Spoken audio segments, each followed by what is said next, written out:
ఓం శ్రీ గురుభ్యో నమ. ఓం శ్రీ కాలభైరవాయ నమ. నా తల్లులకు, నా చెల్లెమ్మలకు, నా సోదరులకు శ్రీ కాలభైరవ స్వామి వారి యొక్క సంపూర్ణ ఆశీస్సులు. సాధన, నిరంతర సాధన ఉంటే ఏదైనా సాధించవచ్చు. అలాగే సాధనలో భాగంగా, ఉపాసనలో భాగంగా మన జీవితాన్ని మనకు నచ్చిన విధంగా మన లక్ష్యాన్ని సాధించే దిశగా అడుగుడు వేయుటలో ఉపయుక్తమవుతుంది అగ్ని సంస్కారము. రాజమండ్రిలో గురు పూర్ణిమ రోజున జరిగినటువంటి 110వ మహామంత్రోపదేశంలో 4వ ఘట్టమే యజ్ఞము. తల్లులు, చెల్లెమ్మలు, సోదరులు చాలామంది యొక్క మంత్రోపదేశంలో పాల్గొని అగ్ని సంస్కారంలో, యజ్ఞంలో తమ అభీష్టాలను, లక్ష్యాలను సిద్ధింప చేసుకోవాలనేటటువంటి దృఢ సంకల్పంలో మంత్రదేవత యొక్క, గురువు యొక్క అనుగ్రహం కోసం ఆహుతులు సమర్పణ చేస్తున్నటువంటి మహోన్నతమైనటువంటి యజ్ఞము. మనలో చాలామందికి ఏదో ఒక రంగంలో సహజమైన ప్రతిభ ఉంటుంది. అయితే ఈ ప్రతిభను నైపుణ్యంగా, దక్షతగా, చివరికి అసాధారణ సామర్థ్యంగా మార్చేసేది మాత్రం క్రమశిక్షణయే, భక్తి, శ్రద్ధ, విశ్వాసమే. ముడి బంగారం దానంతట అదే ఆభరణం కాలేదు, దానికి అగ్ని సంస్కారం అవసరం. అలాగే క్రమశిక్షణ, భక్తి, శ్రద్ధ, విశ్వాసము అనే తపోగ్నితో ప్రతిభ అనేటటువంటి బంగారము మెరుగులు దిద్దుకొని సామర్థ్యంగా ప్రకాశిస్తుంది. ఇది ఆ యొక్క విశ్వబ్రాహ్మణుని యొక్క గొప్ప శక్తి, అలాగే విశ్వాసము. పరమాత్ముడు ప్రతిభను వరంలా అందించాడు అందరికీ కూడా. కానీ దాన్ని పరిమళభరితమైన దివ్య కుసుమంలా వికసింపజేసేది మాత్రం మనలో ఉన్నటువంటి అంతర్గత శక్తి, గురువు యొక్క అనుగ్రహ శక్తి, దేవత అనుగ్రహ శక్తి మరియు చిత్తశుద్ధి, క్రమశిక్షణే. తపస్సు లేకుండా ఎవరికి కూడా సిద్ధి రాదు. జపము చేయకుండా జీవితంలో ఏది సంపూర్ణంగా సాధించలేము. ఈ జన్మకు సార్థకతను కూడా సిద్ధింప చేసుకోలేము. అభ్యాసం లేకుండా ప్రావీణ్యం రాదు. నియమం లేకుండా జ్ఞానం నిలవదు. మనకు ఎంత మంచి గొప్ప ప్రతిభ ఉన్నప్పటికీ ఇంద్రియ నిగ్రహము, నిరంతర సాధన లేకపోతే ఆ ప్రతిభ ఫలించదు.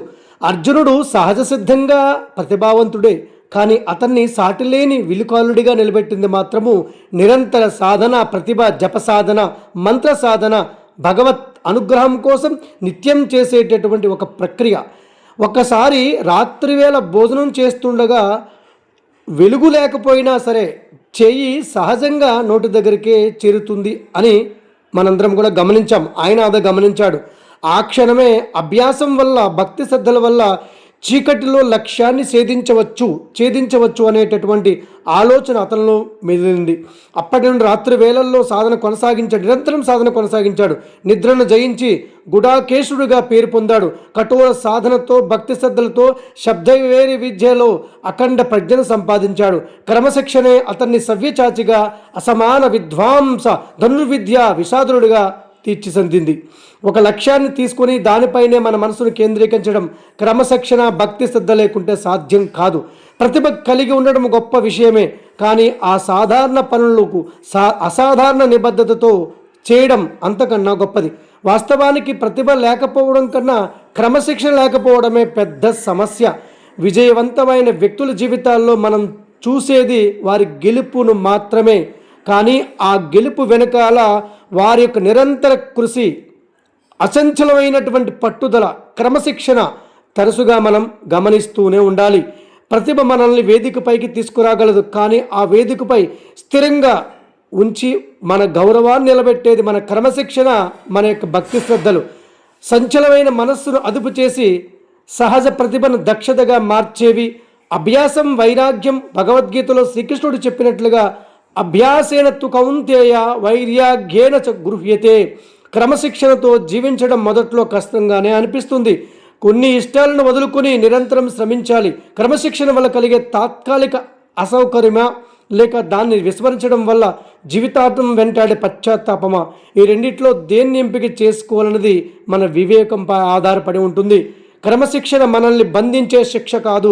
భక్తి శ్రద్ధలతో మనము ఒక శిక్షణను నిరంతరము అభ్యాసంగా భావించినట్లయితే మనలో ఉండే బద్ధకము, వాయిదా వేసే స్వభావము, పరధ్యానము, అనాలోచిత అలవాట్లు దహనం చేసి మనల్ని మానసికంగా, శారీరకంగా, ఆధ్యాత్మికంగా శుద్ధి చేస్తూ లక్ష్యం సాధన వైపు నడిపించే అంతర్గత యజ్ఞము ప్రతిభను తిరుగులేని